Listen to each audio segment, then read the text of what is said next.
It is Circa Tonight, powered by SharpStack. Matt Brown, Stephen Andress, and we are coming to you, counting you down to Thursday night football between the San Francisco 49ers and the Los Angeles Rams. Currently 8.5 to 9 out there in the market, 43.5 to 44. Our total, our complete breakdown of this one as we get a little bit closer to kickoff, see if this line starts to move at all. But Stephen, we got us an international game this week for me out here on the West Coast. Got a bright and early kickoff, a 6:30 a.m. between the Minnesota Vikings and the Cleveland Browns. This is currently 3.5 to, 3.5 pretty much out there across the board. A preseason-esque 35.5 to 36 is our total. Where to begin with this one? Great to be back with you again, Matt, each and every week here from the lovely Circa Sportsbook Kentucky, powered by SharpStack. We'll show you all the cool tools and gadgets and gadgets and gizmos that have to do with that. Promo code TNF Live gets you 7 days free and 25% off. But as for this London game, a couple things come to mind. Number one, got to be the number one travel rest advantage on the entire schedule for anybody, right? When you get to stay in Europe for a week and the other team is coming over fresh that same week. What that's worth to the spread has been debated ad nauseum in the betting community this week, but I don't know if I'm really interested in backing Dylan Gabriel in his first start in this situation, down maybe both of his tackles on the Browns offensive line. At the same time, I'm never laying more than a field goal with Carson Wentz, especially when he's definitely down 2 offensive linemen, maybe down a third. This is probably a pass for me. 4.5 would be like a half unit bet for me if we got to that point, because I just can't see Carson Wentz ever being that big of a favorite. It's just a weird game, to be honest with you.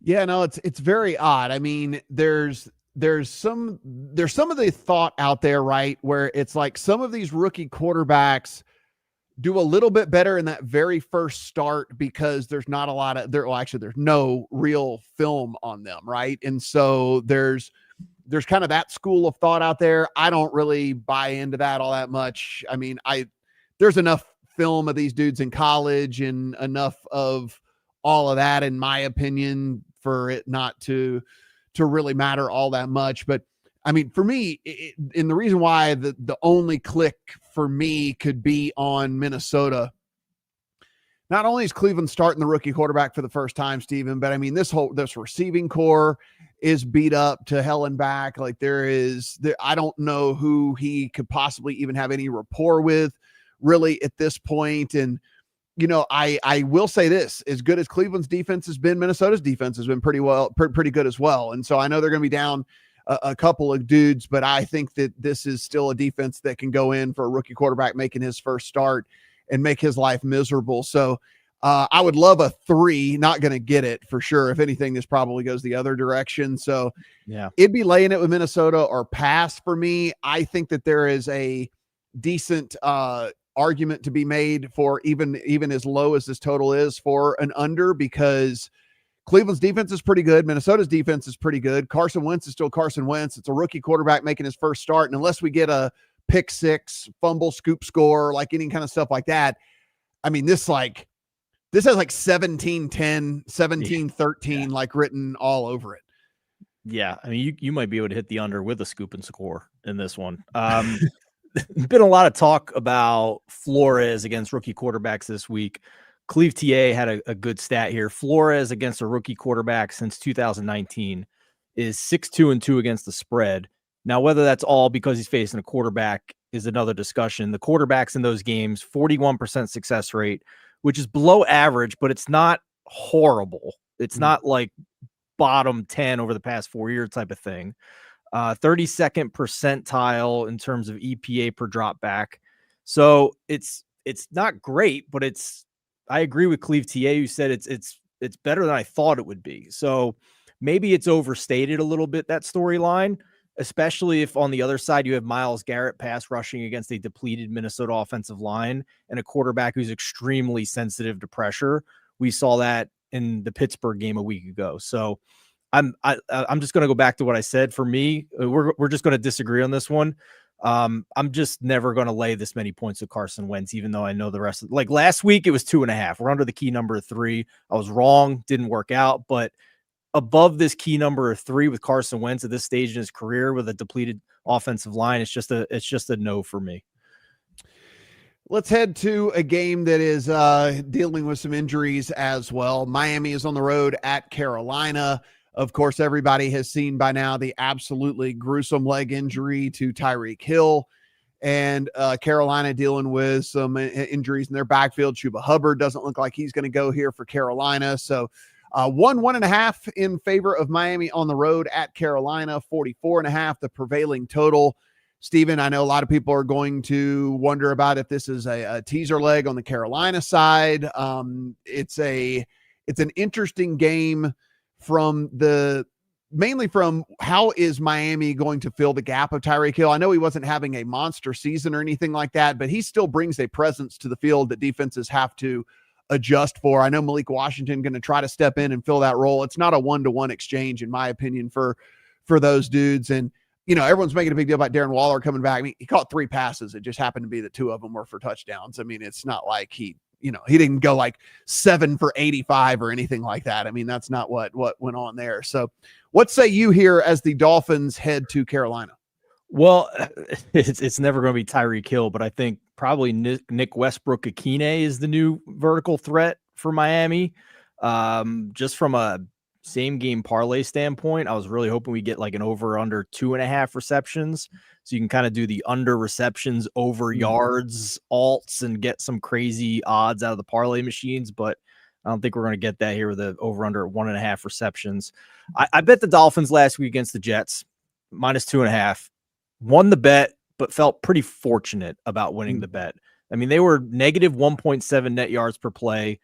Jets shot themselves in the foot over and over again, 13 penalties for 101 yards. And the Dolphins were 5 for 5 on fumble luck in that game. Jets fumbled 3 times, lost all 3 of them. Dolphins fumbled twice, got them both back. And then on the Carolina side, this shocked me. I was not expecting this. Quietly, the number 8 success rate defense.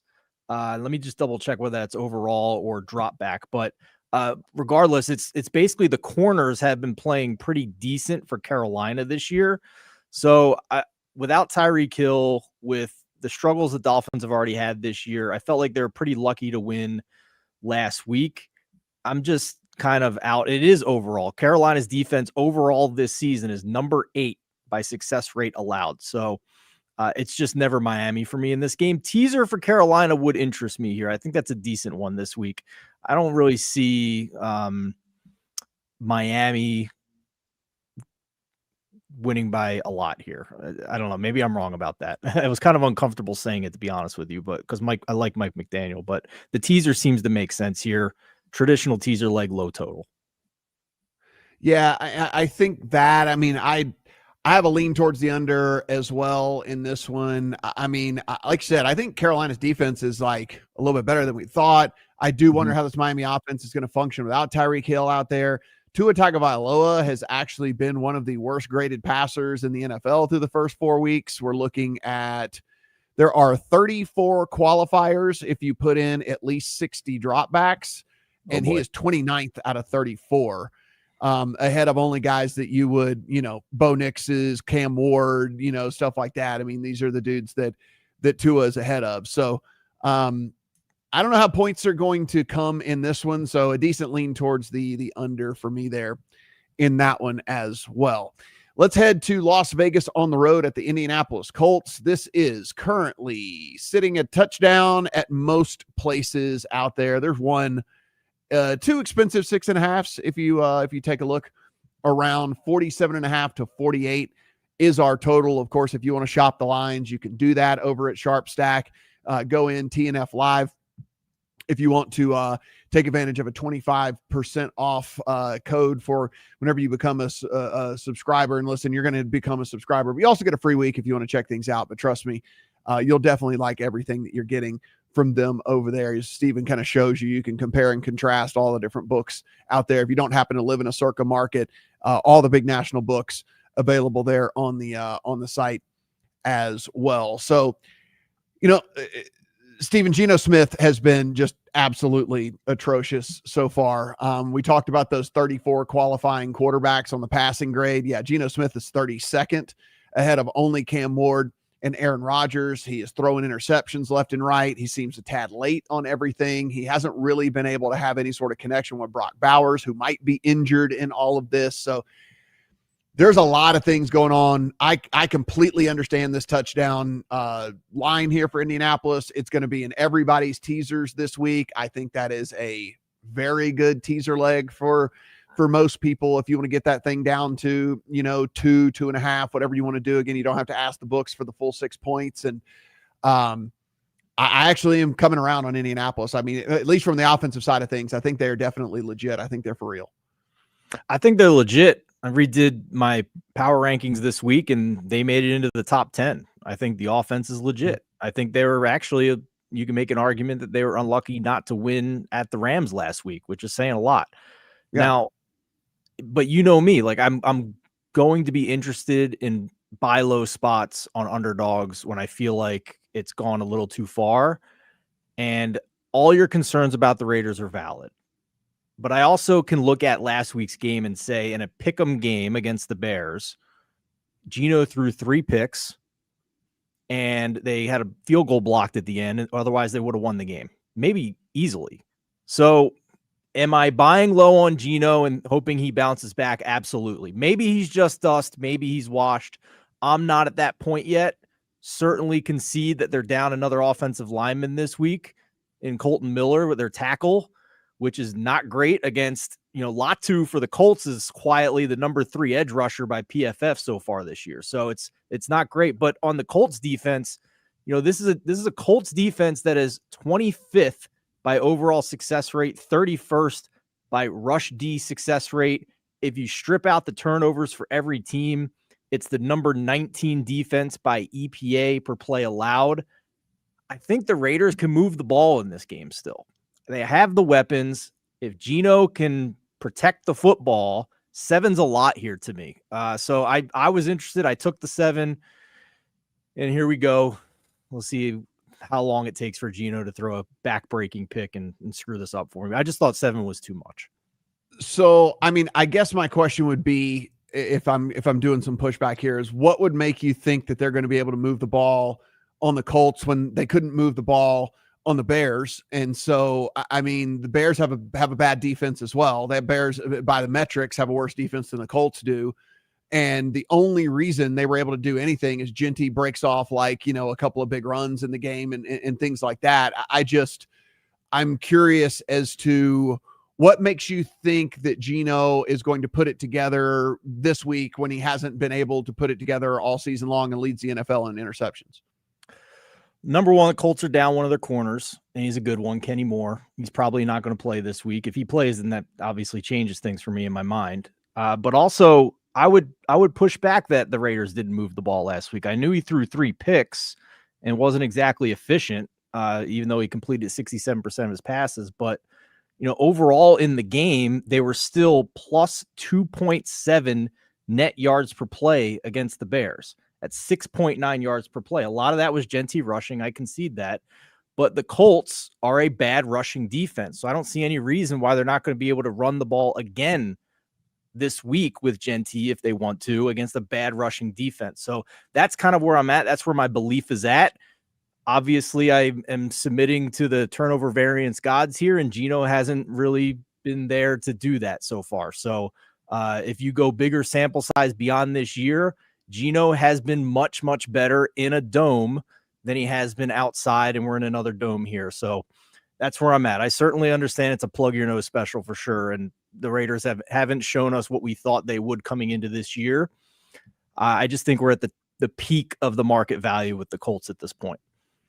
This also just like, even though the offense from Indianapolis has been pretty good, this also kind of screams to me under at 48. I think the only way Las Vegas does have any success would be through Genty and his legs. And we know that Jonathan Taylor has been arguably the best running back in the NFL through the first month of the season so far. Daniel Jones is running. They're throwing high percentage passes to Tyler Warren, like all of that. And so I don't know if this really has like shootout potential, mainly because of how both of these offenses, I think, need to play. Now, of course, Geno can throw a wrench in that for me really quickly if he ends up continuing to turn the ball over at the rate that he's doing right now. But if we don't get a bunch of short fields, I see these long, methodical drives with how these teams play, and not really super explosive. And so I think that could be an interesting look as well. And I know it seems like I'm 3 for 3 on under so far, but I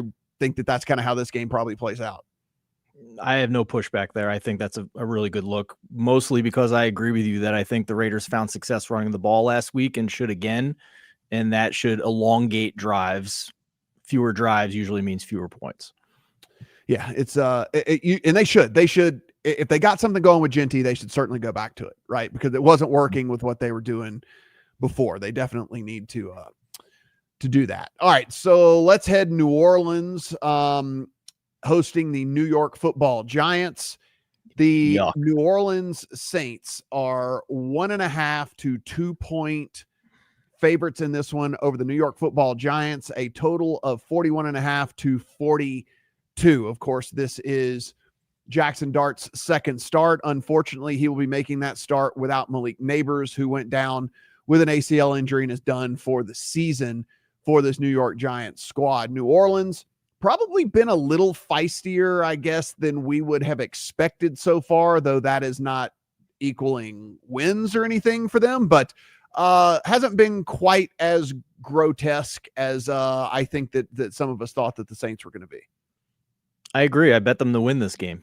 I think it's just another example of a team that got lucky in a win the week before that I'm ready to sell high on. The Giants were 3.6 yards per play last week in that win. That is well below league average. Negative 2.4 net yards per play in that Charger game. Mentioned Neighbors, and you mentioned a little bit of better than expected for the Saints and Spencer Rattler. Rattler certainly has better weapons than Jackson Dart in this game with the wide receivers and Alvin Kamara in the backfield. And if we look at Rattler's metrics here, he is 26th in EPA plus CPOE composite, which sounds terrible, but for better context, he's not in the bottom quadrant over the past 4 years. There's just been better than expected quarterback play this year compared to since 2021. So Rattler over the last 4 seasons would be about 40th percentile, which is a lot better than most of us thought coming into this year. So, and most of Jackson Dart's production last week was with his legs. So I would imagine the Saints are going to address that in their game planning this week and not let him run all over the place this week. We'll see, but I'm ready to sell high on the Giants here. The market has moved, obviously. I bet this at -110 on the money line. It's moved a lot now to 2. It's getting expensive on a bad team with the Saints. The only question for me at this point, Matt, is whether you'd come back and tease the Giants if you're just coming in fresh here. Yeah, I mean, like, that's the thing, right? Is that we just talked about Indy and getting them down to a point.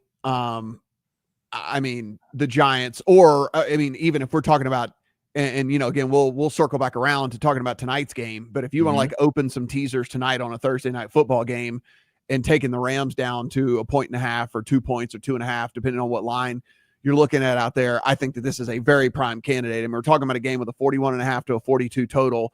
New Orleans does not have the firepower to blow out anybody. New Orleans is 31st in the NFL in explosive plays overall, and they are dead last in passing explosive plays. 32nd, 32 out of 32 teams. Yes, the Titans, the Eagles, who haven't done anything with A.J. Brown and all this, like, all of them have more passing explosive plays than the Saints do. Dead last in the NFL. So they don't score quick. They don't have the firepower to score quick, any of that. Like, this is, like, for me, a slam dunk teaser leg for the Giants. Unless Jackson Dart comes out and just absolutely wets the bed in his second start.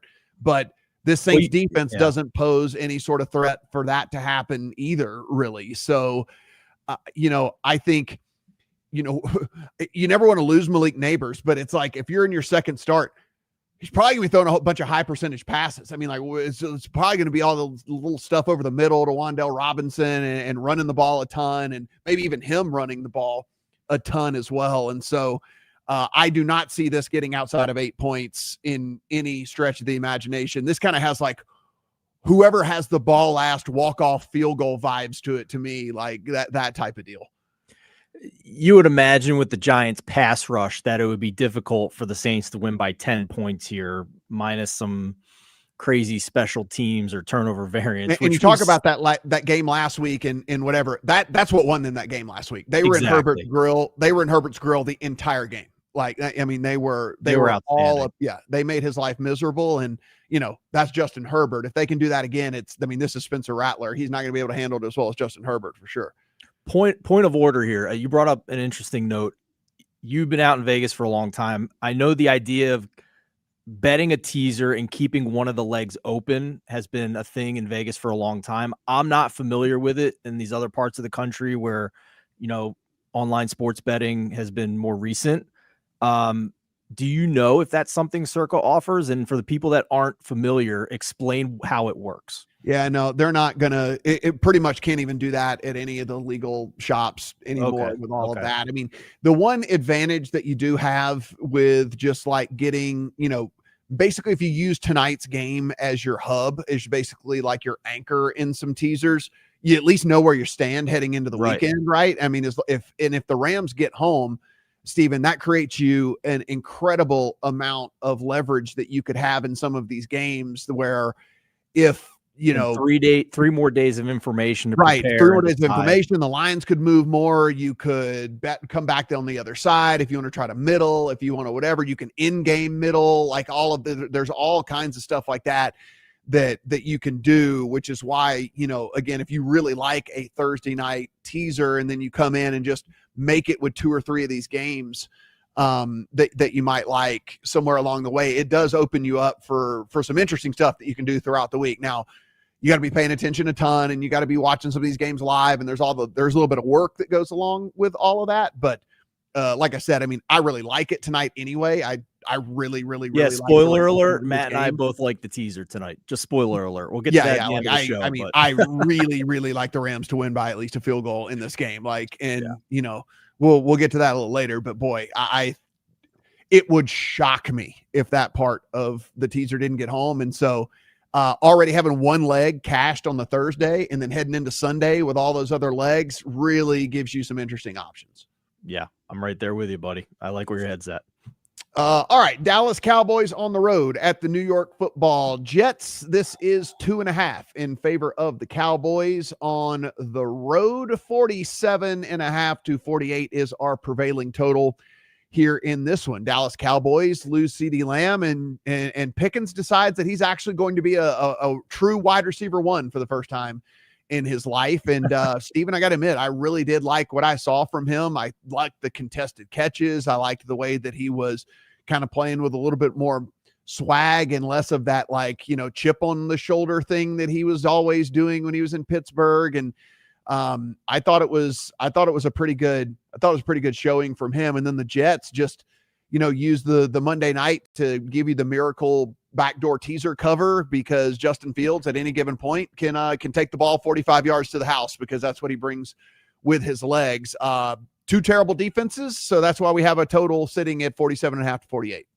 Yeah, it's been bet up. I got 46.5 earlier this week. It's gone now. Check out SharpStack here, and it's basically over that key number of 47 everywhere we look here. So probably too far gone at that point. If we go to the spreads here, I mean, we were just talking about teaser legs, Matt. Is this one of them with the Jets? And I tend to think it probably is. I'll give you a couple of reasons why. I get a little nervous with high totals, but this Dallas defense, man, is historically bad to this point. They are 0.261 EPA per play allowed. That's dead last and would rank dead last of any defense over the past 4 years. And it's a big gap to the worst defense over the past 4 years, the 2024 Carolina Panthers, who were at 0.154. So 0.154, 0.261 For those unfamiliar, that doesn't sound like a lot in EPA. That's a big gap. All right. So that's kind of where I'm at. We talked about buying low on the Jets offense from a week ago. If they can clean up the miscues and get a little more fumble luck, I think the Jets are going to be able to move the ball just fine against Dallas. The only question is the Jets defense. They're 28th by EPA per play allowed this year. Their defensive EPA per play would rank number 4 worst since 2021. So these are 2 historically bad defenses. And is that a team that you want to tease, even if you're getting it up to 8.5? I'm not sure, but I think there's going to be a lot of points in this game. Yeah, it's pretty scary for me, mainly because Dallas's offense is so good right now, and they are just humming the way that they are. You mentioned that Jets defense; they are 26th in explosive pass rate allowed, which is not great. Whenever you bring Dak Prescott and George Pickens to town, who, by the way, Dak Prescott kind of under the radar, been balling out this year. I mean, like, looking at what he's brought to the table so far, you're looking at the number 2 graded passer so far in the NFL, according to Pro Football Focus. And you can kind of see it with Dak out there, and with the fact that CD was gone last game, and for him to still be able to do what he did, I thought was pretty impressive. And that's why it scares me a little bit, because, dude, like one turnover by Justin Fields, which we know can happen.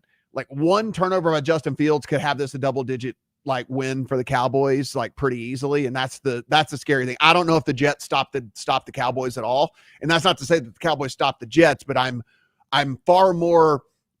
it's far more likely that we're talking about, like, Justin Fields creating a bonehead turnover and costing them the game than we are talking about Dak Prescott. Along those lines with Dak, because I agree with you, he's been awesome so far this year for the most part. He's still the 3rd choice for comeback player of the year at 4-1. We know after last year that there's too many voters that will stick to the new coming back from injury angles. So, like, the improvement guys are totally out of the mix. But the 2 other guys above him, Christian McCaffrey, has not been good this year. Not sure he's going to make it through the year. Number 2 guy is Aiden Hutchinson.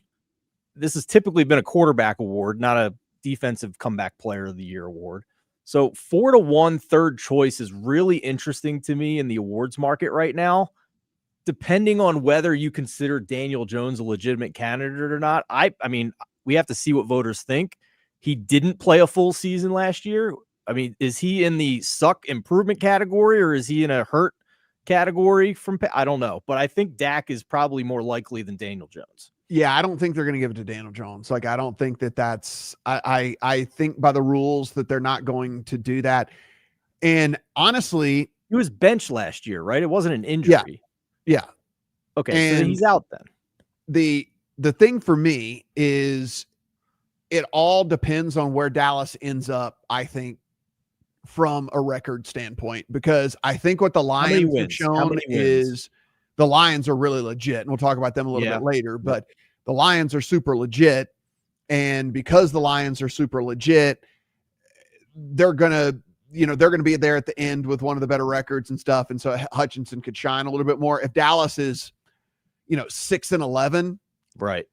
Like, I don't know if they're going to give it to him. Right. And, like, so that's the only problem with that number. I would love it if it was like 8, but at 4, considering I don't think Dallas is very good, that gives me at least a little bit of pause. Let's play Name That Tune. Can he win it with 7 wins?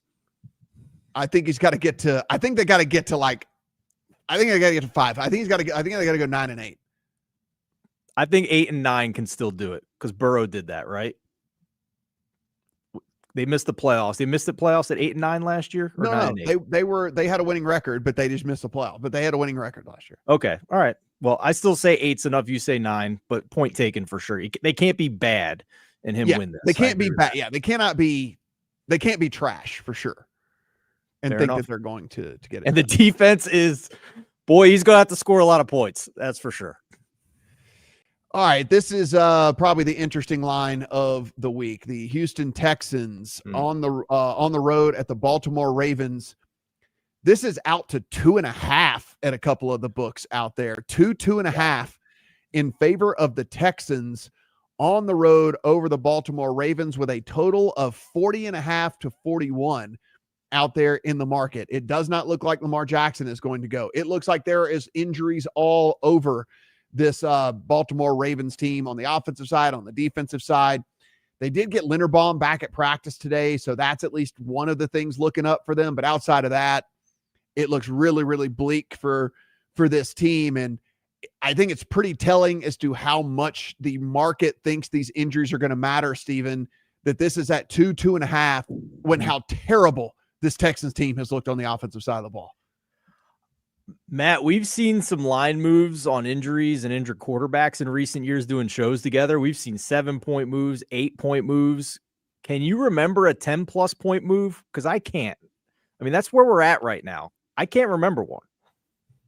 I mean, yeah, I mean, it's definitely the Lamar effect, but also, I mean, this is full on cluster injury stuff. I mean, like they are going to be down. It looks at, I mean, as of, and this can change on Friday, obviously, and whatever, but I mean, as of right now, it looks like they're going to be down like 6 starters. And I mean, that's just like, how do you recover from that? 6 starters, one of which is your quarterback, you know? Yeah. Coming into the week, I think it was, including guys on IR, 7 of the 11 starters they originally thought were going to be on defense are injured this week on D. And then Lamar Jackson, obviously, maybe Ronnie Staley.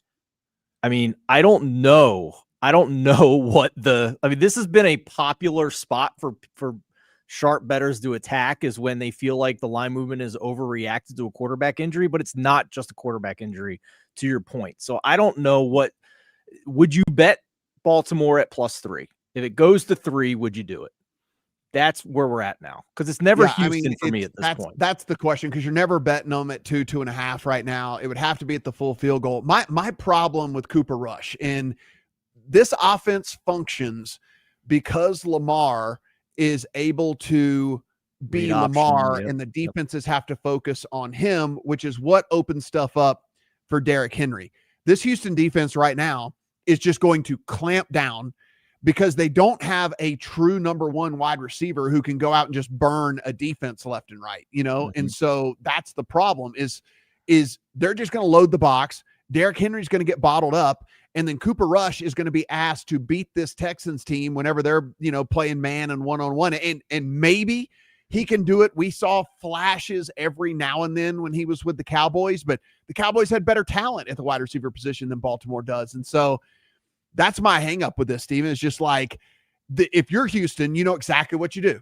Derrick Henry doesn't beat us. Cooper Rush, if you got to drop back 35 times, then you drop back 35 times. And if you can beat us passing the ball because you're Cooper Rush, then so be it. But I have no confidence in him being able to do that. Cooper Rush last year, his EPA plus CPOE composite ranked 134th out of 156 quarterbacks since 2021, minimum 200 plays. And that was with some games where he got to throw to CeeDee Lamb. So yeah, I don't know, man. This seems like this is a bottom tier backup quarterback based on what we last saw him as a year ago. So, and if they lose this game, Steven, it is very, very likely that we're going to be talking about a 1-5 Baltimore team to start the season. Yeah, like all the talk about buying low on Baltimore, like no, absolutely no. It's out the window now. Yeah, it's out the window with all these injuries, and it's like they're going to be clawing to try to make the playoffs, and so it's unfortunate for Baltimore. You're dealing with all these injuries and stuff, but they lost a bunch of games when they weren't just completely injury ravaged either. So there's something to think about. 2 games, then a bye. Then we see what the prices are. Then we see who's healthy on this team and reevaluate, but certainly not any point in the next 2 weeks with the futures and the Ravens. Denver Broncos are on the road at the Philadelphia Eagles. This is 3.5. There's 4.5 out there in the market in favor of Philadelphia at home over Denver. 43.5 is the prevailing total. Steven, Denver could easily have another win. And if you, in an alternate universe, could probably have 2 more wins. They were right there at the end, despite the fact of Bo Nix playing the quarterback position pretty poorly so far. And on the flip side, Philadelphia seems to be content with just going out and winning games ugly. And I know that's been a a point of contention in that locker room. AJ Brown obviously has come out and said, we shouldn't sleepwalk through the season. What are we doing? Et cetera, et cetera. I don't really know. I've never coached a football team and never been on the sidelines. Maybe they want to hold on to the, air quote, good plays and all the stuff like that. If they can win games without having to use them, all of that stuff. Again, that's like conversation for another day. But Denver's coming to town with an offense that certainly leaves a lot to be desired. And the same could be said for Philly. What do you think about this thing at 3.5? At 3.5, I have to start wondering when the buy point is for Philly. I was it would have been an auto bet at 3 if it ever got to 3. You tell them. I'm pretty sure we haven't touched 3 at any point. We have not touched 3, no. Okay, yeah. So this opened 5.5 at a couple spots. I bet Denver 5.5 because it was just very easy to see that was going to get bet with what the Eagles have put out on paper this year. And I admit I'm confounded by the Eagles. I do think they're 4-0 by a lot of smoke and mirrors and special teams variance that is not sustainable. It's been said on plenty of betting content over the past couple of weeks, but let's just say it for the first time on this show. It reminds you a lot of the Kansas City Chiefs in one possession games a year ago, and getting a better record in the regular season than probably what they deserved. But at the same time, Matt, last week against Tampa, they absolutely dominated that first half. Like they crushed the Bucs. Yeah. So if you look at the final box score, you're left not all that impressed. But the first half yards per play, extremely high. Second half, they didn't complete a pass. They had less than 2 yards per play without a completed forward pass in the year 2025. So is that just the Eagles going into run clock and get to the finish line? We know that they are at least capable of passing the ball when required from the Rams game, but are they going to willingly do that and be more dynamic on purpose unless they're required to? I don't have good answers to these questions. All I know is that in this matchup against Denver, the offensive line for Denver is elite. The Eagles' pass rush has left a lot to be desired. And on the other side, the Eagles' offensive line has taken maybe a slight step back, especially if Lane Johnson is banged up. He's on the injury report this week. We'll see. But the Denver pass rush has been exceptional. Number 1 in the league, 37% pressure rate, 6% higher than the number 2 team. And they're doing it with a blitz rate of only 30%. So there's a lot to like here in the trenches. I think both teams can probably run the ball. Maybe that lends to an under. That's where I'm at. I think it's probably still Denver and taking the points until the Eagles show us that they're going to play proper football here. And if it's not, then I think the under probably makes sense for the way both these two teams want to play. Yeah, it's just so hard to try and figure out how this game plays out. I mean, Philly, so considering they took that safety, Steven, they actually had negative yards in the second half. Like they won the game. They won the game with negative yards in the second half. Now they lost yards with the safety and whatever and all stuff like that. But I mean, still the fact that they ran 45 yards backwards and then that gave them negative yards for the second half, let you know they only had like 43 to begin with in the second half. And so it's amazing. I will say this. We saw this a little bit last year when AJ Brown got pissed off and started like saying stuff. It wouldn't surprise me if like squeaky wheel gets the grease type thing again. I have been looking really hard at AJ Brown props because it happened last year. Then they just pummeled him with targets and like tried to make him happy and all this stuff like that. And shockingly enough, Denver's coverage grade has actually been pretty poor so far this year, which is pretty shocking for this defense. You thought it was going to be one of the better coverage units out there in the league, but manufactured touches and things like that for AJ Brown, like maybe it's not a yardage prop, maybe it's just more of a receptions type stuff as they try to get him the ball close to the line of scrimmage, dragging across the middle, high percentage throws just to keep him happy and whatnot. But that's kind of the angle I think for me. But a game that I'm going to be very, very interested in watching because I do believe that AFC West is still up for grabs. Can Denver be a team that could actually make a real push for it? And then what's going on with Philadelphia? Is this just they've been playing with their food and there's actually stuff left in the tank? Or are we going to leave this game, Steven, going, oh, maybe this team isn't as good as we thought through the first 5 weeks of the season and we need to reassess? Most fascinating game on the board for me this week. I agree with you. Can't wait to see what happens here. Would you agree the Bucks and the Broncos, not the current Bucks with how injured they are, but what they've put out on the field so far, would you put the Bucks and the Broncos pretty close to each other right now? Yeah, pretty close. Yeah. Okay. Well, the Eagles were -3.5 at Tampa Bay last week, and now they're -3.5 at home against a similarly rated team. So, like, to me, it's clear that the market, that's a downgrade on the Eagles, probably more so than it is an upgrade on the Broncos. And now we see whether it's appropriate or not. Yeah, I'm curious to see I don't think this game is anywhere close to where this game is going to end. So I'm curious as to where this ends up. Like, I think this ends up people pouring money in on Denver, or we end up back out at like 5.5 or something on this. Like, I think that I think there's going to be money pouring in on one side or the other. I don't think this is going to be a dormant game from a betting perspective. I think somebody has a strong opinion on this, and they're kind of holding out to see if they can get better, their number a little bit closer to that. Mm-hmm. Can't wait to see it.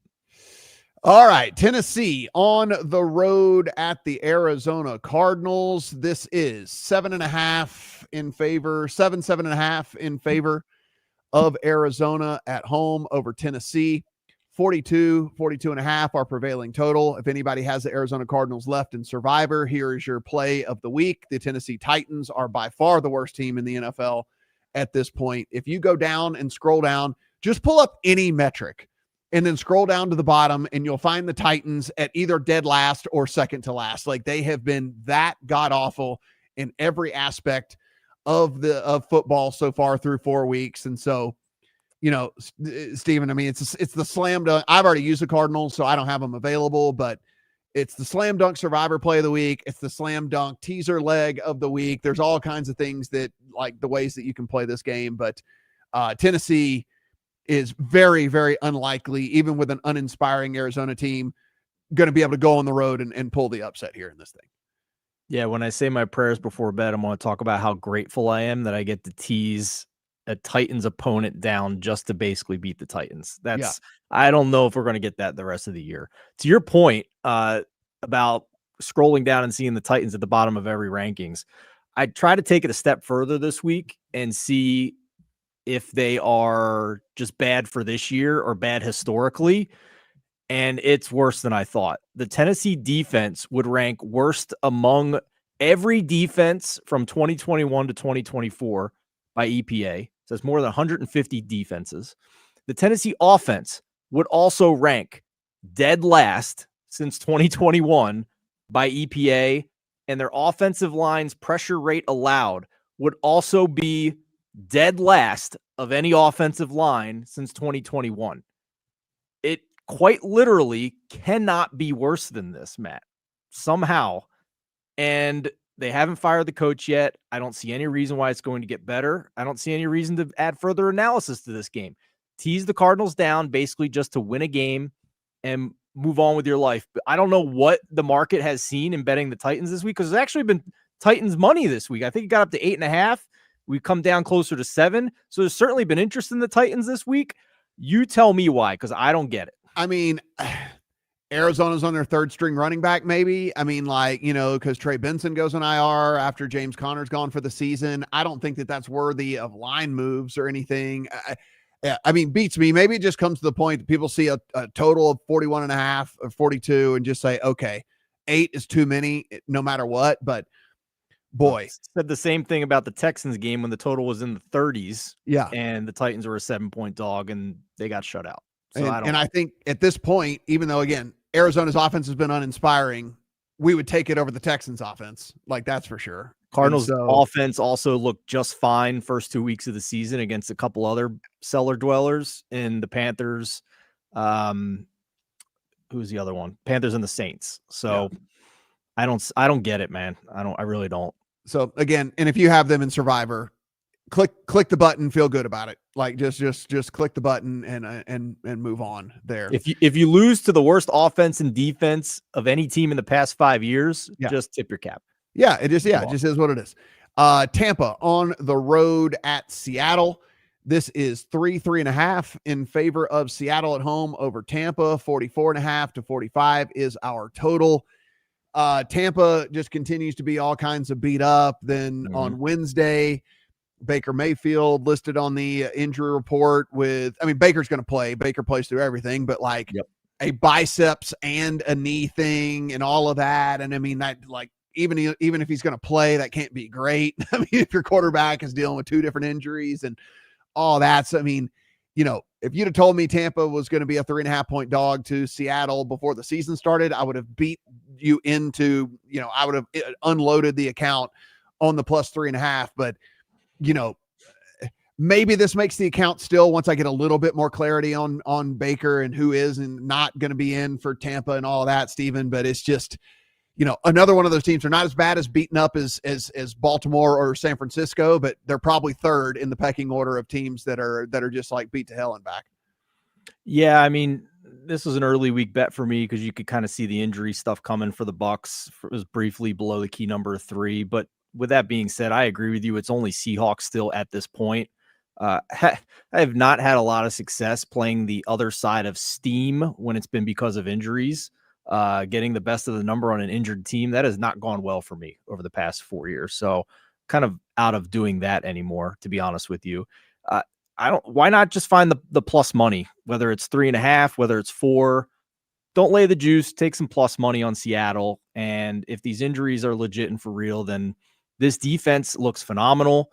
The Seahawks got up to number 9 for me this week in the NFL. And a lot of the injuries on other teams and backup quarterbacks and whatnot. But nevertheless, they're up to number 9 for me. I think minus 130 on this team to make the playoffs is a pretty decent bet, even though you're laying some juice for a long time. I just think this is a complete football team. They're top 10 on defense, 7th in pressure rate, despite being 31st in blitz rate. That's phenomenal. This is the Seattle offense right next to the Bucs and slightly above average by EPA.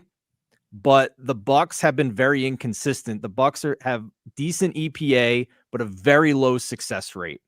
A lot of chunk plays at opportune times.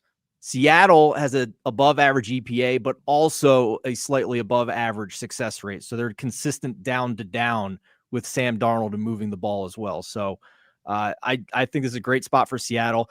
The Bucs might lose 4 in a row now with their upcoming schedule. And then once they're on the other side of that, we can talk about maybe some buy low points on the Bucs once they get through this, because they still have, they had the Eagles last week, Seattle this week, 49ers maybe healthier and off extra rest from tonight, and then Detroit after that. So they might lose 4 in a row, and then we can talk buy low on the Bucs. Yeah, I mean, yeah. So full disclosure, I also have a 2.5 on Seattle in the account, but nobody cares about that when it's at 3.5. So it's a completely different deal when it's on the other side of the field goal. I don't know if this would be shocking to anybody or not, because if you've been watching, you can see that this Seattle team's working and Sam Darnold is playing very well. But the Seattle Seahawks are 4th in the NFL in explosive plays. They are 5th in rushing explosive plays and 5th in passing explosive plays through the first 4 weeks of the season. Yes, I know it's crazy to think. Sam Darnold, according to Pro Football Focus, through the first 4 weeks is behind only Matthew Stafford and Dak Prescott in passing grade, ahead of, yes, your Josh Allens and your Justin Herberts and all of these guys that we, love. And he's ahead of all those dudes. And so I think at some point we have to realize that maybe this is just real. It wasn't just Kevin O'Connell last year. It wasn't having the fact that he had Justin Jefferson, Jordan Addison, and TJ Hawkinson. Like, maybe Sam Darnold just getting the hell out of New York and getting to start his career over. The guy, we got to remember, he came into the league at like 19 and a half years old. He was like a baby when he came into the league. And so, maybe he just needed a few seasons of getting his ass kicked, and now he's figured out how to play in the NFL. But I mean, it's shocking to me. I kind of liked Seattle a little bit in the preseason. I did not like them this much. And I think that old Sammy is getting me to come around on this team. That explosive play rate is very interesting to me. Let's pull up SharpStack real quick here and look at receiving yards props for Seattle's offense with that in mind about their explosive play rate. And two guys come to mind. There aren't many numbers out, but MGM's the only one with some numbers out here for right now, before everybody else opens them over the weekend. The two rookies, Matt, Torrey Horton, who almost hit like a 50-yard touchdown last week against Arizona, just kind of went off a couple people's hands at the goal line. He's at 20.5. That's something he could hit with one reception. Yeah.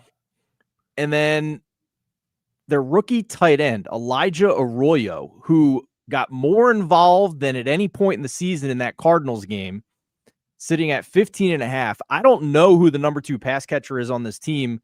I mean, I'm not convinced. I know Cooper Kupp's sitting at 43.5, but I also think he doesn't have any explosiveness anymore. Me neither. And I'd be much more inclined to bet on these two rookies getting their roles increased more and more as the season goes on, and betting on some overs here and maybe even a ladder, maybe a half unit on the normal line here and splitting a half unit on some alternate overs on guys like Elijah Arroyo and Torrey Horton.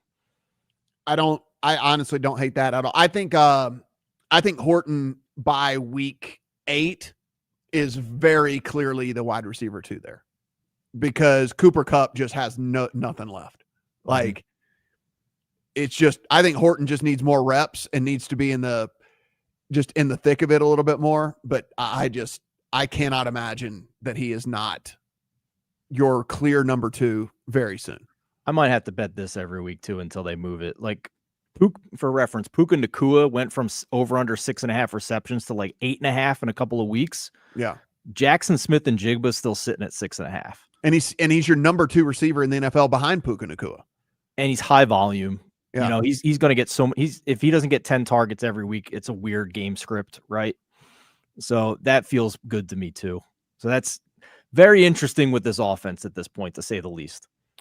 Detroit Lions are on the road at the Cincinnati Bengals as 10.5 point favorites. 49.5 is a prevailing total out there in this one. Kind of a dilemma, I think, this week from a Survivor standpoint. I mean, Detroit, 10.5 point favorites. That said, with as good as this team is playing right now, ton of future value for them.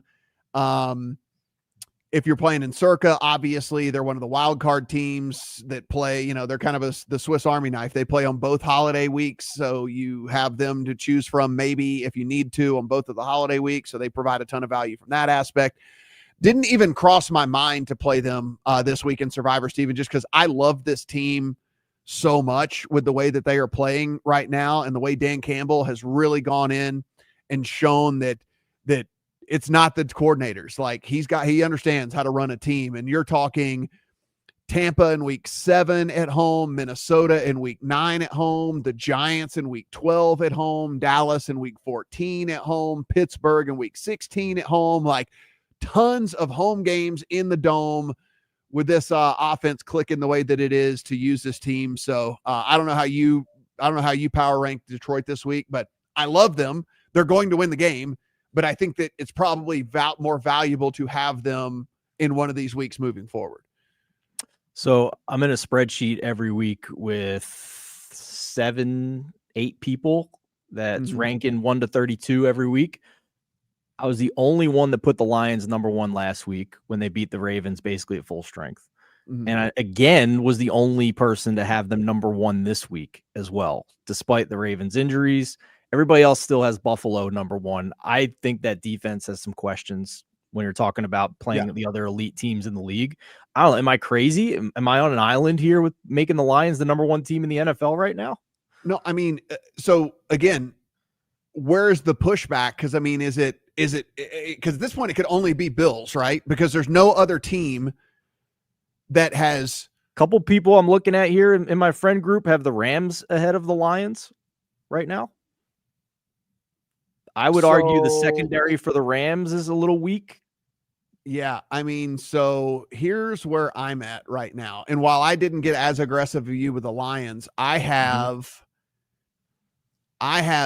Eagles, Bills, Lions as my 3. So I go Eagles, Bills, Lions, which I am very shaky. I'm on very shaky ground with the Eagles. It's like I said, this is like a prove it week for me for this Eagles team. And then I have Rams 4. So like, I mean, and any of those teams, we're only 4 weeks in, right? Any of those teams could prove to me this week that they're actually the number one team. Yeah, I don't think there's like a tier above everybody else with one team in it. I think we have a tier of like 6 when healthy. I think it's pretty wide open at the top here. And after the Packers have shown what they've shown on the road the last couple of weeks, I don't think anybody can put them number 1 at this point. Right. So they look inconsistent. It's very interesting. And at this point, I wouldn't take anybody over the Chiefs long term. All roads have led back to Patrick Mahomes for me in the AFC, especially once they get Rashee Rice back in a couple of weeks here. So it's very interesting to me. As for this game with Cincinnati, huge spread, obviously, on the road. Got to see about Terrion Arnold at cornerback and whether or not he's going to play with DJ Reed already out.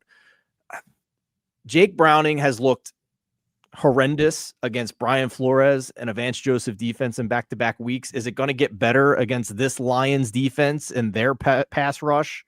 A defense that is 6th in EPA allowed and 2nd in success rate, 3rd by dropback success rate. I still don't think this is the week where we see the Jake Browning we saw a couple of years ago against certain opponents. I think we need to see him against a bad team. I'm not sure this is the case here. So I don't know. Only the Titans offensive line is allowing more pressure than the Cincinnati offensive line. And both are allowing a pressure rate that would be the worst of any offensive line since 2021. So I don't know. I don't know what the buy point is for the Bengals, but there's plenty of other games on the board that I'll bet this week. We don't have to bet every game. Like people could say, like, what's your buy point on Cincinnati? Like, honestly, I'm not even interested unless it was like the other side of 2 touchdowns and like it's never going to get there. But like, I have no interest in them. If this thing's under 14, I don't have any interest. They were already a bad roster going into the year. Yeah. And they had a quarterback and 2 wide receivers. And now they don't have the quarterback. So it's a bad roster. It is what it is. Yeah. We just move on. It's just, we don't have to bet every game. We talk about that all the time. We don't have to bet every game. They got to post every game, Steven. We don't have to bet every game. So that's our one advantage over the sports books is they have to post all the games. We don't have to bet them all. Washington is on the road at the Chargers. This is 2.5, 3 in favor of the Chargers at home.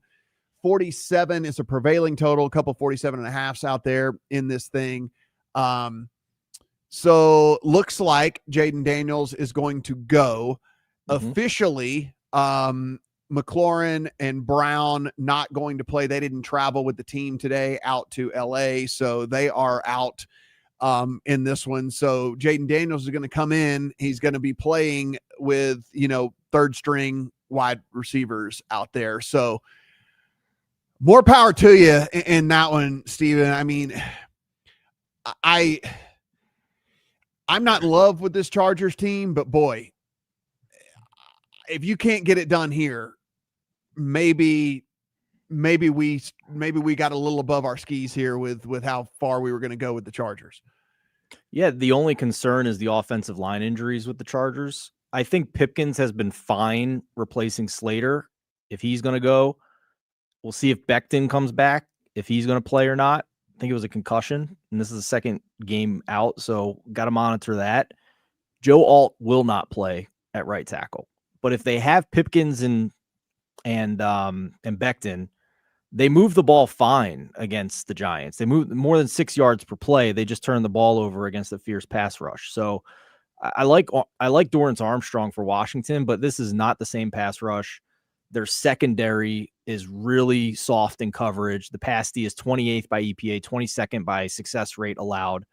This is more than enough for me if I can get a -120 on -2.5 for the Chargers to place this bet. This was -1.5 in the preseason. And I know games have been played, but I think you would agree, Matt, that the market was certainly too low on the Chargers coming into the year, I think, and or too high on the Commanders. So still getting under the key number of 3 is attractive here for me, for the Chargers. Yeah, a couple of interesting notes here. So the practice report for Seattle just came out. Witherspoon, Love, and DeMarcus Lawrence, all DNPs today. which is not great, as Witherspoon and Love were able to make it back last week for Seattle. So we'll see what that practice report looks like on Friday. Again, super important one there on Friday. And then from the Raiders, here, Stephen, Brock Bowers, a DNP for the Raiders, and Max Crosby was limited.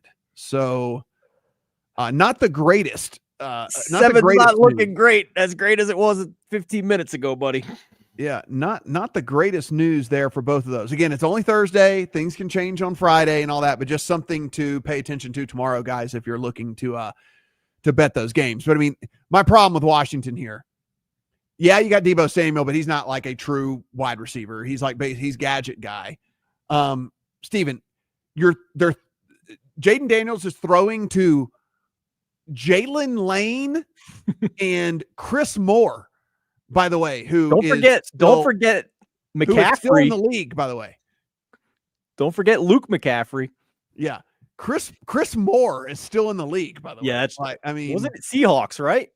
Yeah. I mean, so just good luck, you know. Yeah. I mean, Zach Ertz, buddy. Big Zach Ertz game. Yeah. Jaden Daniels is good. You know, good luck. I'll just continue. Good luck. Also, is he going to run as much on the road at the Buffalo Bills? This is 7.5, 8 in favor of Buffalo. 48.5 to 49 is our total out there. Steven, you and I talked about, you know, I held Buffalo out of Survivor last week in order to play them this week. So kind of have to go there. Majority of the pool doesn't have them anymore. Only available in Circa. They're only available with 40 to 42% of the teams that are left. And so if you're in your big Survivor pool out there, they're probably, if you still have them, they're probably not highly available to people as well. I'm rolling with Buffalo this week, mainly because I don't think you love a click until week 14 again. I mean, you're never going to feel bad clicking Buffalo, but like at Atlanta next week, then there's a bye week, so you can't play a team on bye. Well, you can. You'll just get eliminated. So like you'll lose. You'll be out of your store. Recommend that. At Carolina, then it's the Chiefs, then it's at Miami, then it's Tampa, who should be much healthier by week 11. At Houston, you know what I'm saying? It's just there's a lot of like games where again you could play them.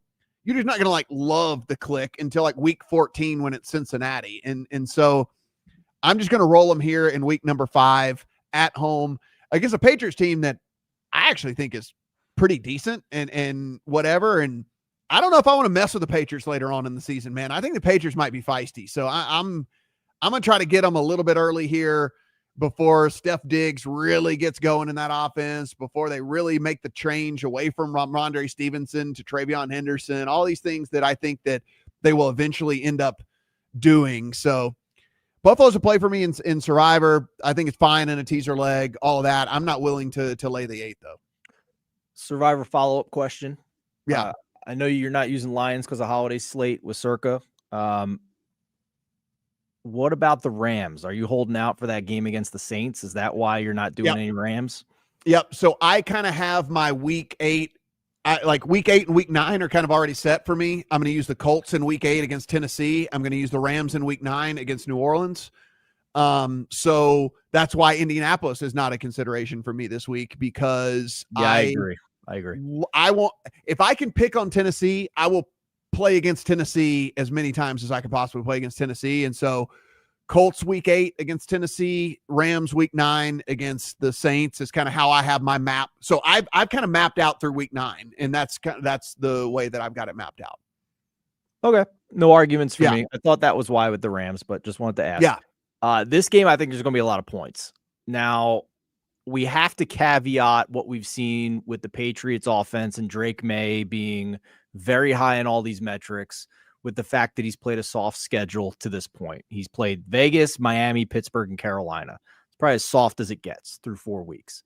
So nevertheless, I still think there's some signal here that he's taken a step forward and can at least move the ball. So the team total for the Pats has been sitting about 20.5.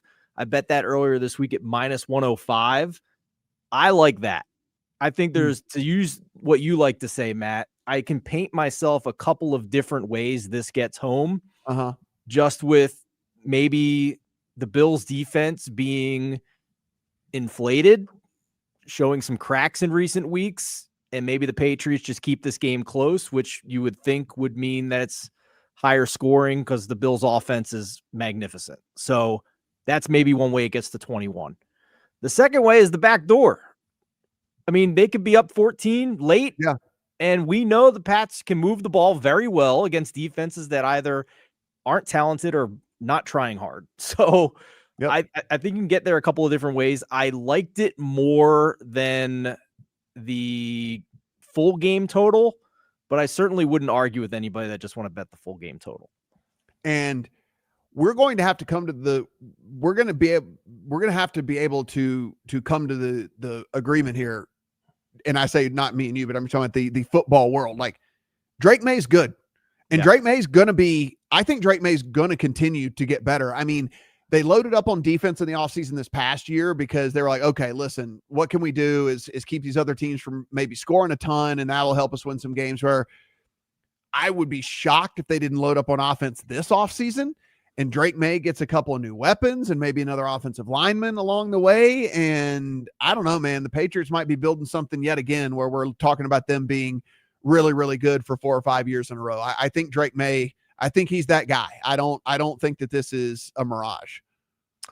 Before the season started, I saw how easy the schedule was looking and bet them over 8.5 wins just because I thought May was good and I thought the schedule was extremely easy. I think you can probably find still some decent prices on this team, maybe to make the playoffs with how bad the AFC South is, with now how bad the AFC North looks as well. Yeah. Somebody's got to fill these wild card spots, and the Patriots have a very easy schedule. So maybe not this week because they're highly likely to lose. You might get a little better price next week. So I still think the Bills win this game. I still think I'd be comfortable teasing the Bills, maybe not as comfortable as some of these other teaser legs, just because I love Drake May so much. Yeah. But I do think a lot of this with the Patriots has been soft schedule, and maybe they are not ready to step up in class here against the Bills. But it wouldn't shock me. I'll say that. Yeah. Kansas City Chiefs on the road at the Jacksonville Jaguars. This is 3.5 in favor of Kansas City. On the road, 46.5 to 47 is our total. I got a rogue 2.5 on open for Kansas City. None of y'all care. It's on the other side of 3 now, so we'll continue to talk about it on the other side of 3. I care, Matt. It Good is, for you. But Steven, it's look, one game isn't going to change my opinion on Kansas City and think that, oh, they're back. One game, whatever. I think that that's being a little too reactionary. Also, this Jacksonville defense, while the opponents you can only play the people in front of you. So the people that they played so far has this Jacksonville defense as one of the better defenses in the NFL. And if you look, it's not just by the numbers, but it's also by eyeballs, because you get, the grades from PFF just comes from them watching all of the plays, and as opposed to like an EPA type deal or whatever, we're just going strictly with the stats.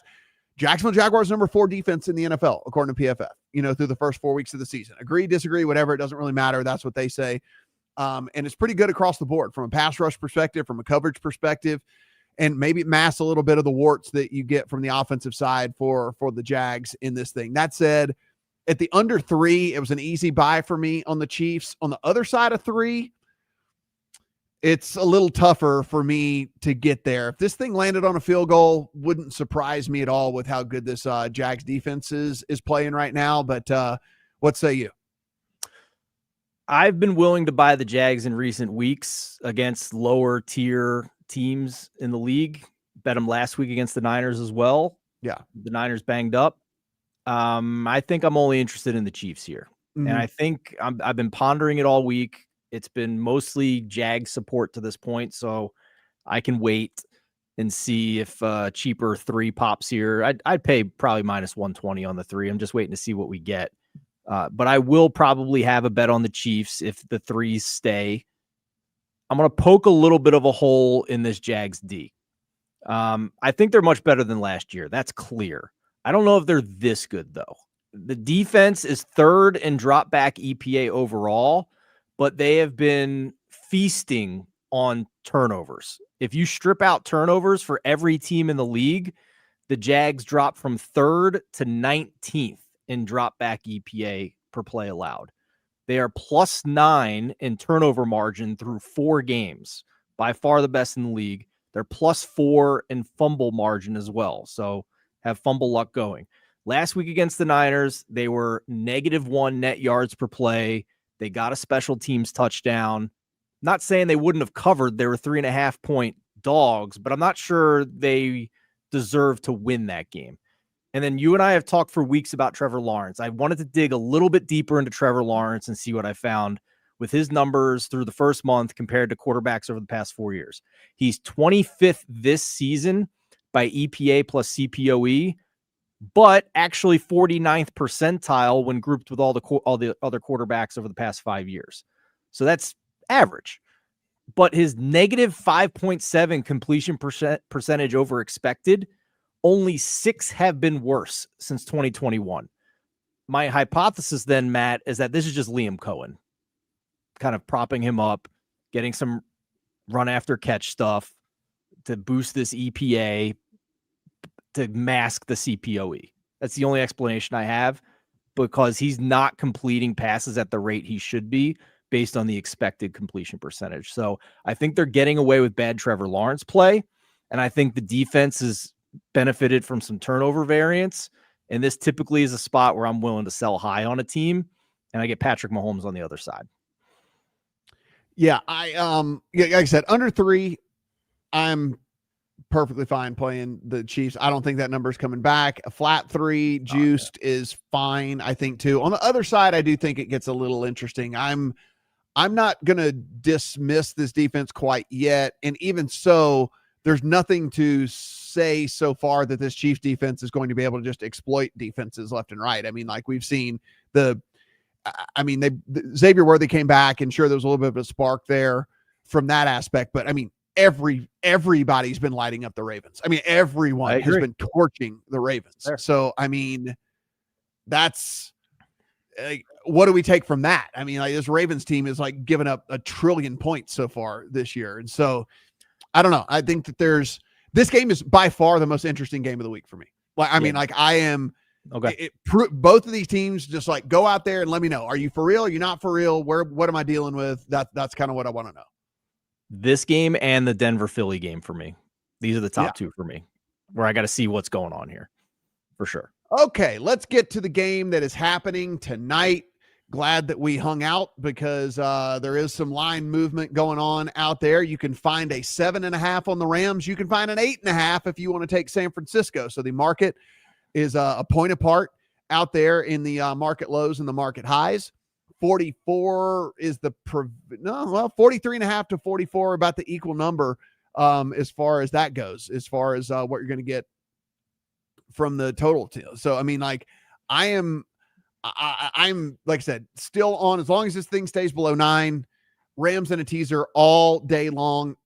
Get it going, pair it up with multiple different ones that we talked about. I think the Colts is a strong leg to pair it up with. I think the Giants is a strong leg to pair it up with. I think Arizona at home against Tennessee is a strong leg to pair it up with. Like, I like every single one of those, Steven, this week. And so really, really, really like all of those legs. And again, you get information on a Thursday, and sure, they could blow it, but if they blow it, guess what? So you can start over again on Sunday. You already know that you already blown it. I mean, like, and if not, then you got a really strong position heading into Sunday as well. So really, really, really like the Rams there. I am nervous about Christian McCaffrey in this game. I know there's a lot of talk about, like, man, you got to play his receiving over. You got to play his receiving over. Who the hell else are they going to throw to?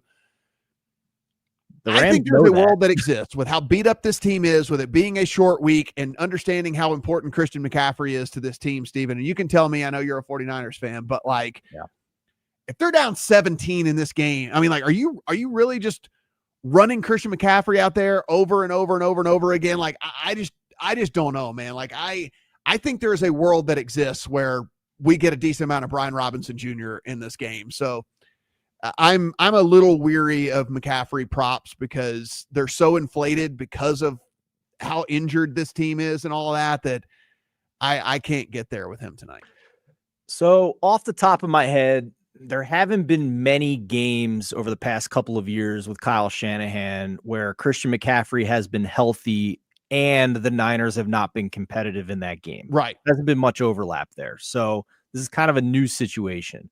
I will say in the games where they have been pretty heavy favorites and won rather easily, I still come out of those games shaking my head that McCaffrey got 25 touches in that game. It just upset me with exactly what you said. A perfect opportunity to give him a little bit of a rest, and Kyle Shanahan still gave him bell cow work. So I guess it wouldn't shock me. But yeah, if this game gets out of hand, I don't know why you would, given that your top 3 wide receivers and your number 1 tight end are already injured. It'd be malpractice, especially on 3 days rest. So my hope is they basically make him exclusively a slot receiver and let Brian Robinson be in the backfield. But that's just not how they've operated to this point whatsoever. It's still been him in the backfield. So I'm with you. I'm not going to repeat everything you said about the teasers because you're dead on with that. I'm using Rams teasers as well. This number's gone, so nobody cares, but I got in early on the Rams. I think if you're betting the spread straight up, this is long gone at this point. Like, you're not getting any value. There's been multiple opportunities since Sunday to bet the Rams and still get good closing line value. That point has gone. So I think that would be bad process if you bet the Rams spread at this point. And I also am not interested in taking a bunch of points with a severely injured 49ers offense. That this is a preseason offense. This is Mac Jones, who might still have an injured knee, again, with none of his top 3 receivers and without George Kittle still as well. So the handicap here is pretty simple. The Rams should win fairly easily. They're the number 10 offense by EPA, number 6 by success rate. They're second in rushing success rate against a 49ers defense that is 18th in rushing success rate defense. So, and this pass rush for the Rams has been fantastic as well. They're young, they're hungry, they're really good. This is a horrible, horrible spot for the 49ers. Yeah. Which, in conclusion, Matt, makes me very surprised that as we've been recording this show, there's been some over money. Like the 43.5s have been bet a little bit to get the 44. I would be on the opposite of that. I think if I'm coming in, I already have bets on the Rams from earlier in the week, so I'm good. But if I was coming in looking for a bet for this game, I think it's very clearly under 44, with 44 being a key number in totals. Yeah, I mean, there's at least one book that could be heading to 44.5. It's at least a juice 44 right now. I mean, Steven, you got to let me know here. If we just have to make the assumption of rational coaching, Brian Robinson's rush prop is at 20.5 yards. Like, should he not get, I mean, like you said, I mean, even if it's just because you have McCaffrey lined up in the slot and like you still, I mean, should he not get 8 or 9 carries in this game? And I mean, and if so, then we only have to average 2.5 yards a carry in order to get there. I'm just going to refer you to my previous comments with Kyle Shanahan, man. Like, you're talking about the guy that in the Super Bowl, when both teams get the ball in overtime, elected to take the ball first and not get an extra down. So I love Kyle Shanahan. I think the hate on him is probably too much, but also he's made some head scratching decisions. So Brian Robinson has had 21 plus yards in every game so far this year, between 2 and 9 carries in those games. So they're clearly getting him some work. I don't hate the look for sure.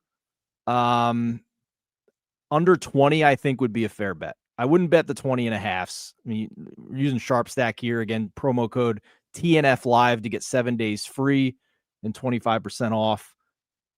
You don't have to bet the 20.5s. There's a 17.5. There's a 19.5 with less juice. It's a good angle. I think it's fair. I think that because we talk about like the multiple routes to like something getting home, and it's like, okay, one route is McCaffrey's lined up in the slot. Like, so you have to line up a running back. It's going to be Brian Robinson. can you fool the defense every now and then and run the ball with him so that like they don't know for sure you're passing the ball? He should get a couple carries anyway, just spelling Christian McCaffrey. And then if we get to the fourth quarter and this thing is a rout, which could happen, by the way, I mean, with the injury situation for San Francisco on a short week and the way the Rams are playing right now, like this could be a rout in the fourth quarter. Then he should get all the carries in the fourth quarter. So, I mean, again, it's just, I think there's multiple ways for this thing to get home. I agree with you. Yeah. Do they bench him too in a route and go to Garendo? Right. And that is like, that's the risk you take. And we laugh, but I mean, you know, they went and got him for a reason because they think he's valuable should something happen to McCaffrey. So, you know. Yeah. Garendo is active. Jordan James is the inactive running back. Nothing else surprising. Niners are down another D lineman and Robert Beal Jr. Don't know if he's played a lot, but regardless, it's mostly just the weapons for the Niners offense. So I'll give you one more now that we're talking about rushing yards. Yeah. I mentioned Mac Jones and not being confident that his knee is fully healthy. Yeah. They went back to Brock Purdy last week when Purdy wasn't fully healthy yet, mostly because Mac Jones aggravated his knee injury. Now Mac Jones is forced back out there this week.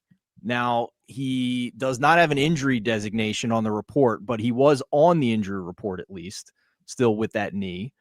So this has been blasted. I mean, I got 8.5 yesterday, under 8.5. It's anywhere between 3.5 and 7.5 at this point. In his 2 games, he's had 2 and 6 attempts, 6 carries for 6 yards against the Saints, and then like -2 yards in another game. So under 7.5 -125 is a lot of juice. Probably wouldn't do that. But like I have a hard time believing Mac Jones is A, going to be able to run in this game, and B, if he does, is probably going to be, he was slow to begin with. Now he's even more slow with the knee against a very athletic, maybe elite front seven for the Rams. I don't know if he's rushing at all tonight, to be honest with you. Maybe a sneak or two. I like that. I like that as well. And again, these are all things too. If you don't want to play them individually, you could put these in a same game parlay, right? And like, if you just want to like, you know, if you just want to have some fun tonight in a game that like has a huge spread and you're not real confident that like one way or the other, like these are all things you could put in the same game parlay and just like kind of play this more as a fun game to watch that you're going to be watching anyway. So you might as well have some action as opposed to like, oh, I have so much conviction in these bets. You know, like we don't have to have that for every single game. The only other question I have for you is, do you agree with me with the total with under 44 if it goes to 44.5? Like, are you worried about that market movement, or you think it's wrong? No, I mean, because the other thing is I also think that there's a lot of like salt the game away factor that's in this one as well, right? Yeah. So, you know, Rams get up big, San Francisco waves a white flag, LA puts in Blake Corum to just pound it into the middle of the line and like wear this clock down and whatever, you know, like I see a lot of kind of like, hey, let's just everyone get out of here and not get anyone else additionally hurt. You know, if you're San Francisco and if you're the Rams, be like, let's not take an unnecessary punishment here. So I think there's a decent amount of like, hey, let's get out of here factor in this game too. So yeah, it's only under for me. It's never over. That's the only part of this cap that we haven't really talked about, is that with Robert Saleh back for the Niners defense, they've been better this year. They've been pretty good. So, you know, we expect the Rams to win pretty comfortably here, but it doesn't mean they're going to put up 31 points in this game either. So Niners defense is above average in EPA. They're a little below average in success rate allowed if you strip out garbage time from this year. So I still think this is a pretty good defense, even though they lost Nick Bosa. Bryce Huff has been phenomenal. So I still have belief in the Niners defense that they'll still put out a pretty respectable showing tonight. Yeah, this is, again, sitting 8.5 out there, 7.5 at Circa, but rest of the country is sitting about 8.5, 43.5 to 44 is our total. And again, my personal opinion, just a fantastic, absolutely fantastic teaser leg to get going, to get your week going here. And plenty of dance partners for the games that we talked about already this season. Guys, if you haven't tried out SharpStack, head over there. It is TNF Live is your code, free 7 days, and also 25% off of that. You can go in, compare and contrast all the lines out there. You get the prop stuff. You get the EV finder. You get all kinds of different things. By the way, they're adding to this thing all the time. So you definitely want to get on the ground floor and make sure that you're utilizing the stuff that Steven and I are utilizing on a daily basis when we handicap this stuff. So Steven, buddy, this is an interesting game. We'll see. We'll see if San Francisco can pull a rabbit out of the hat and make it interesting. But I doubt it. I'll just put this. I doubt it. And best Rams, ton of other options. Best teaser week of the year in week 5. What could possibly go wrong, man? Hey, here's the good thing, Steven. You got you got this game, but you also, in the book out there at Circa behind you, you also you got some baseball as well. So I mean, you get entertained by multiple different sports tonight. You know, we got a commercial right now, but I think the Cubs won. The Cubs won earlier. So you get some you get dual sport action tonight going 3-0 Cubs after 8 innings. So they're well on their way. So there you go. Appreciate you guys spending this time with us here. And again, give SharpStack a look, and good luck on all your bets here in week number 5. Kids a square. Wrong button. Bye, everybody.